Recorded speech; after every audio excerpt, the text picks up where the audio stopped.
নমস্কার বন্ধুরা, হিরাস কিচেনে আপনাদের সকলকে অনেক অনেক স্বাগত জানিয়ে আজকে আবার একটি নতুন ভিডিও নিয়ে আমি চলে আসলাম। আজকে আমি বানাতে চলেছি ম্যাঙ্গো চিজ কেক। দেখতে কত সুন্দর লাগছে দেখুন, মনে হচ্ছে একটা ফুল। দেখতে যতটা সুন্দর লাগে ডেকোরেশন, ততই কিন্তু মনটাও ভরে যায় রেসিপিটা দেখে। দেখুন 3টে লেয়ার কত সুন্দর বোঝা যাচ্ছে। এবার আপনিও ঘরে বসেই এত সুন্দর ম্যাঙ্গো চিজ কেক বানিয়ে নিতে পারবেন। আম শেষ হওয়ার আগেই বানিয়ে ফেলুন এই রেসিপি।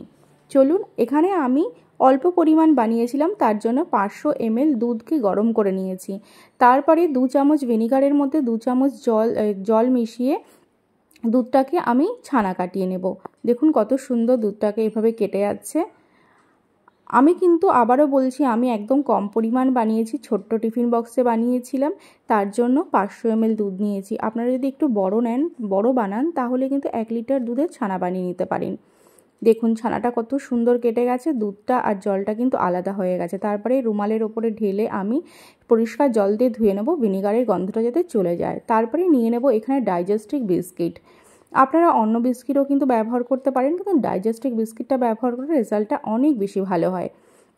হাত দিয়েও আপনারা চাইলে এটাকে ক্রাম্বস বানিয়ে নিতে পারেন, কিন্তু আমি এটা গ্রাইন্ডারে হালকা একটুখানি গুঁড়িয়ে নিয়েছি।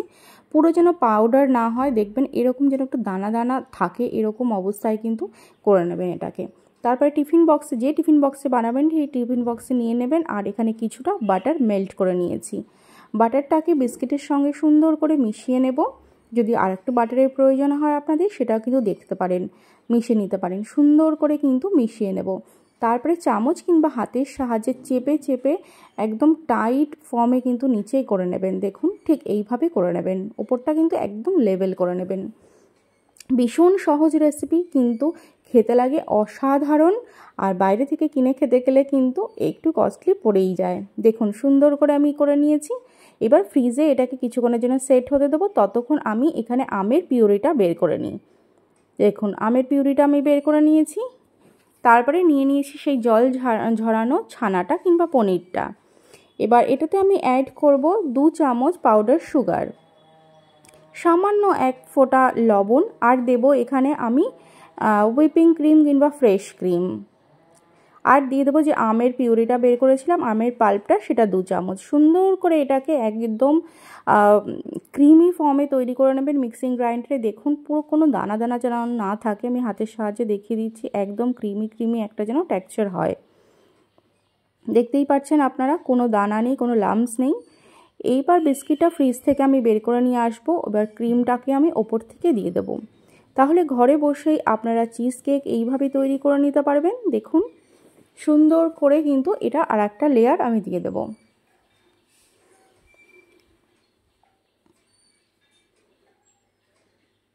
চামচের সাহায্যে ওপর থেকে সুন্দর করে কিন্তু একটু লেবেল করে দেবেন।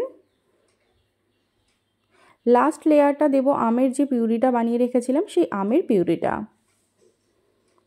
এবার সুন্দর করে চামচের সাহায্যে লেবেল করে আমি করে নেব কিছুটা ডেকোরেশন। এটা ডেকোরেশনটা অপশনাল, নাও করতে পারেন, করলে তো অবশ্যই দেখতে ভীষণ ভালো লাগে। ওপর থেকে চাইলে ছোট ছোট আমের টুকরো আপনারা এভাবে দিয়ে দিতে পারেন ওপর থেকে। লেয়ার বাই লেয়ার এরকম গোল গোল করে ঘুরিয়ে করতে থাকবেন, ঠিক দেখবেন লাস্টে একটা ফ্লাওয়ার টাইপের তৈরি হয়ে গেছে। বন্ধুরা কথাতেই আছে, প্রথমে দর্শনধারী পরে গুণ বিচারী। দর্শনধারী যদি সুন্দর হয় তাহলে লোকে টেস্টও করতে চায় সেই জিনিসটাকে। সুন্দর এইভাবে যদি প্রেজেন্টেশনটা সুন্দর হয় তাহলে কিন্তু লোকে একবারও ভেবে দেখে রেসিপিটা কেমন হয়েছে, টেস্ট করার ইচ্ছেও জাগে। তাহলে কেমন লাগলো রেসিপিটা জানাতে কিন্তু একদম ভুলবেন না। যদি ভালো লাগে তাহলে অবশ্যই একটি লাইক করে যাবেন। দেখুন কত দুর্দান্ত লাগছে। এখন এটা ফ্রিজে রেখে দেবো আমি 2-3 ঘন্টা সুন্দর সেট হওয়ার জন্য। দেখুন আমি 2-3 ঘন্টা ফ্রিজে রেখে দিয়েছিলাম, তারপরে ফ্রিজ থেকে বের করে নিয়ে এসেছি। আপনাদের এবার একটু কেটে দেখাই। আর একটু ফ্রিজে রাখলে মনে হয় বেশি ভালো হতো। দেখুন কত সুন্দর লাগছে, 3টে লেয়ার এত সুন্দর উঠেছে, খেতে কিন্তু অসম্ভব ভালো হয়েছিল। আপনারাও কিন্তু অবশ্যই বানাবেন আর আমাকে জানাবেন কেমন হয়েছিল। নমস্কার, ভালো থাকবেন।